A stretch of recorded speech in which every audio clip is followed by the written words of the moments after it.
All right, let's jump straight into it. Today, in this explainer, we are uncovering a massive historical truth about, well, your own body.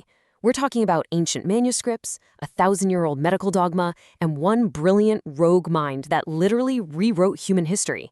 For centuries, a major secret about human anatomy was just hiding in plain sight. Today, we're finally setting the record straight.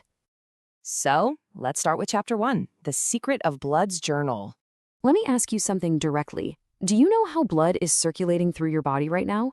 And more importantly, do you actually know who discovered that process?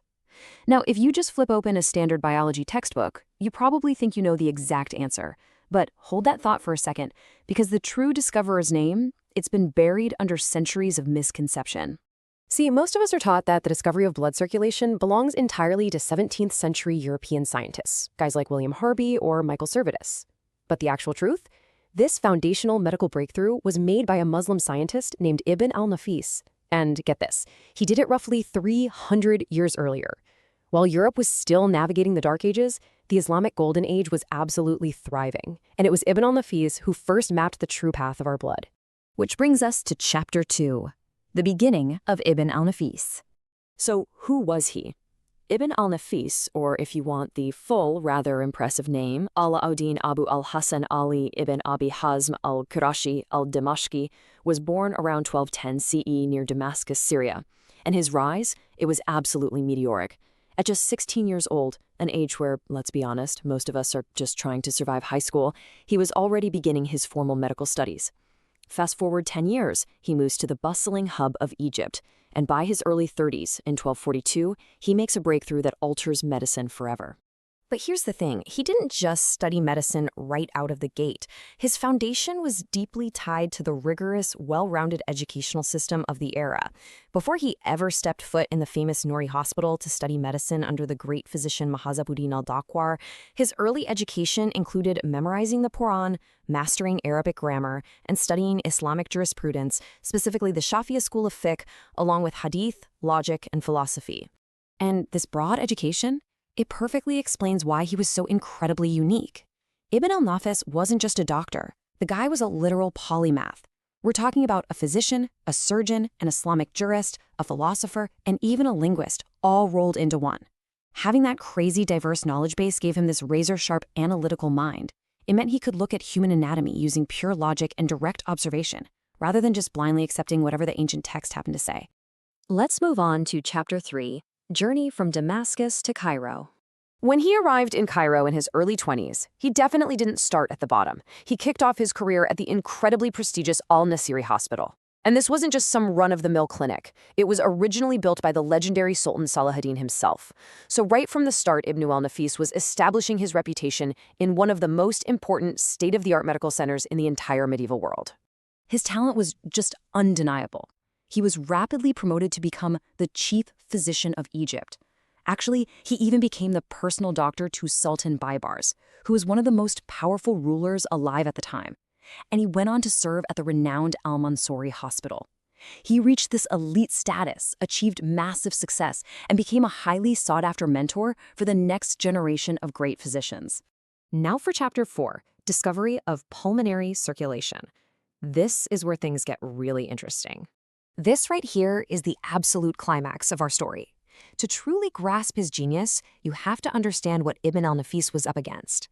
For over 1,000 years, the undisputed titans of medicine, namely the Greek physician Galen and later the great Ibn Sina, they all taught that blood simply passed from the right side of the heart to the left side through these tiny invisible holes in the septum, the wall dividing the heart, and everyone just accepted this as absolute gospel. But Ibn al-Nafis, he looks at a millennium of established dogma and declares a bold new reality. Absolutely no such holes exist. Let's hear it straight from the man himself. In his 1242 commentary on Ibn Sina's Anatomy, a text called Shara Tashri al-Kanun, he wrote, and I quote, "There is no hole in the wall of the heart." Just imagine the sheer confidence it took to write those words. He was literally challenging the greatest medical minds in human history, armed with nothing but pure, observable anatomical reality. Okay, so if there are no invisible holes, how exactly does the blood get across? Well, here's how Ibn al-Nafis mapped it out, perfectly breaking down the mechanics of what we now call pulmonary circulation. Step 1, blood travels from the right side of the heart to the lungs via the pulmonary artery. Step 2, once it's in the lungs, the blood mixes with air and gets cleaned. And step 3, that fresh, oxygenated blood returns to the left side of the heart through the pulmonary vein. I mean, this is 13th century anatomical genius. He's laying out the exact blueprints of our cardiovascular system 300 years before Europe even caught on. Oh, and his genius didn't stop at the lungs. Beyond pulmonary circulation, Ibn al-Nafis also accurately described coronary circulation. That's the complex, intricate network of vessels that supply blood to the heart tissue itself. He realized that because the heart is a muscle, it obviously needed its own dedicated blood supply to keep functioning. He quite literally mapped the engine of human life. Which brings us to our final section, Chapter 5, Legacy of a Great Scientist. You just have to look at the sheer scale of his ambition. The man planned to write a massive medical encyclopedia called Al-Shamil fi al-Tib, which translates to the Comprehensive Book on Medicine. And get this, he mapped out an unbelievable 300 volumes. Now, while he didn't finish all 300 before he passed away, he actually managed to complete 80 of them. 80 volumes, written entirely by hand with a quill and ink. No keyboards, no copy-paste. His dedication to cataloging human knowledge, it's almost incomprehensible. And crazy enough, that massive encyclopedia was just one of his projects. Look at his other major contributions. He wrote the Mujaz al-Qanun, which became a hugely popular medical summary. He tackled eye diseases in a book on ophthalmology. He wrote extensive treatises on diet and health, commentaries on ancient Greeks like Hippocrates, and even penned a famous work of philosophy called Dialogus Autodidactus. His monumental output literally spanned across almost every single scientific discipline of his time. But honestly, perhaps the most striking thing about him is the complete unity between his science and his personal beliefs. In 1288 CE, while living in Cairo, Ibn al-Nafis fell gravely ill. On his deathbed, his attending doctors actually tried to prescribe him alcohol as a medicine to help ease his pain, but he steadfastly refused. He told them, "I do not want to meet Allah in a state where there's alcohol in my stomach." It's a powerful anecdote that really highlights his unwavering principles. For him, knowledge, faith, and humanity were intertwined right up until the very end. In his final, incredibly selfless act of charity, he donated his house, his vast personal library of books, and all of his wealth to the Al-Mansouri Hospital in Cairo. He wanted to ensure that the pursuit of healing and knowledge wouldn't just end with him. Because of that brilliant, defiant mind, he is universally recognized today by historians of science as the father of circulatory physiology. His discovery isn't just a historical footnote. It is literally a foundational pillar of modern medicine.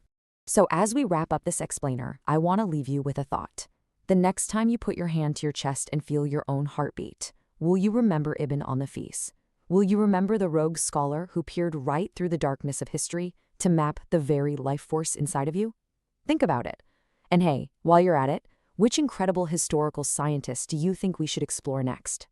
Thank you so much for joining me on this journey of discovery today. Keep learning, keep questioning, and I will see you in the next one.